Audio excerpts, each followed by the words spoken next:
ruling groupies. The Los Angeles Times calls him the Elvis for toddlers. Where did Barney come from? It said necessity is the mother of invention. For Sheryl Leach, Barney's creator, the necessity came from a common problem all parents with young children face: a restless 2-year-old in the car. Barney was an idea that I had driving down the freeway in Dallas, Texas, and I was thinking, what if I created something? What if I made something that would hold a 2-year-old's attention for 30 minutes? So how'd she do that? The character originally was a teddy bear, and in the first treatments that I did, I had Barney as a snuggly that would come to life and interact with children. Then my son went to the traveling dinosaur exhibit, and he was in love with the Tyrannosaurus Rex. 2-year-old Patrick changed the concept from a teddy bear to a stuffed dinosaur that waits until adults leave, then magically comes to life. Patrick's idea was the first of 3 key Barney decisions made by toddlers. But how to transform this idea into something tangible for Patrick? Sheryl's solution was simple: make a videotape. The hitch? She didn't know how. Sheryl had a master's in education, but knew nothing about video production. Again, she turned to her family. Her father-in-law owned a small educational video company. Together, they produced the first Barney video. Oh my God, now we have to sell these.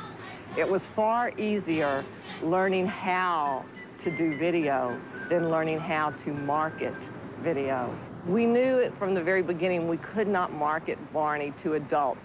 They view the programming and they go, oh my, it is so sweet, it is so sugary. They don't really understand it, and they're not entertained by it. A videotape that children love to watch but leaves adults baffled. A tough sell in the billion-dollar-a-year children's video market, especially for someone like Sheryl with no prior experience in marketing. Had she do it, help was right around the corner.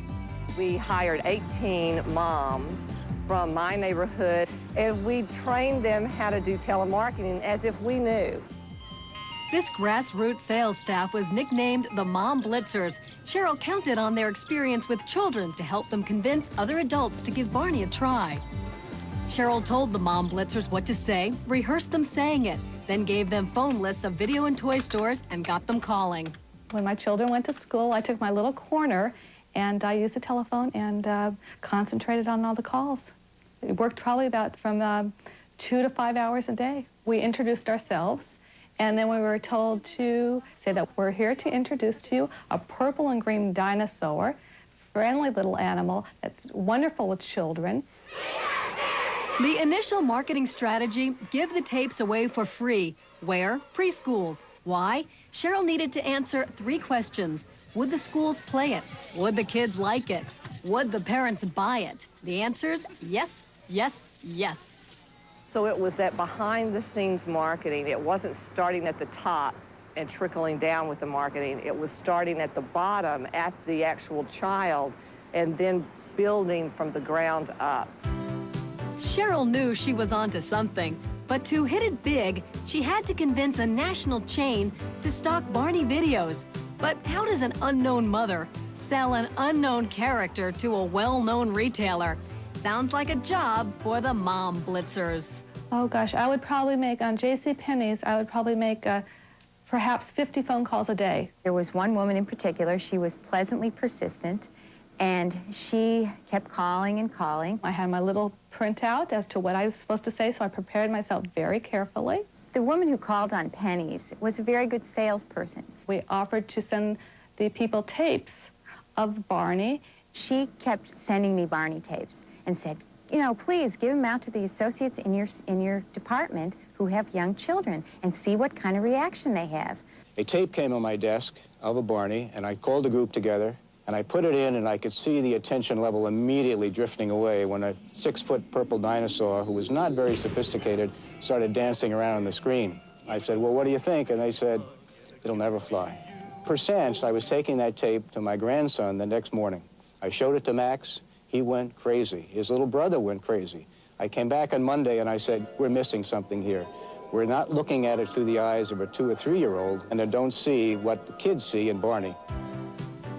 Max's love of Barney paid off big. In the first year, JCPenney sold millions of dollars of videotapes and Barney merchandise. With JCPenney on board, Sheryl continued to make videos and to refine the Barney character. The big change was Barney's color, which went from this to this, to make Barney more lovable and more photogenic. Then on April 6, 1992, Barney was launched on the road to superstardom. Barney's ticket to the big time, PBS, which brought Barney into the homes of children.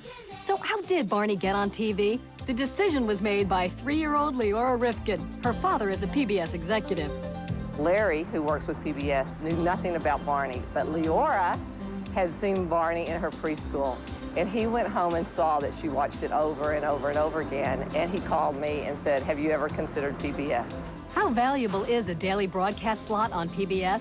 Since Barney and Friends began airing a year ago, videotape sales have gone from 500,000 to over 6 million. I can't discount the impact of PBS. That has helped tremendously. And I lived through E.T., New Kids on the Block, Cabbage Patch, Care Bears. All those were wonderful licenses, but nothing compares to the explosion of Barney merchandise. I mean, it is an amazing phenomenon. So with 2-year-old Patrick shaping up the concept, 18-month-old Max lining up a national retail chain, and 3-year-old Leora getting him on TV, 3 children with less than 10 years of life experience turned Barney into a prehistoric powerhouse. What did these mini-moguls see that we missed? Generally speaking, Barney is not intended to be adult entertainment. He appears only when there are no adults present.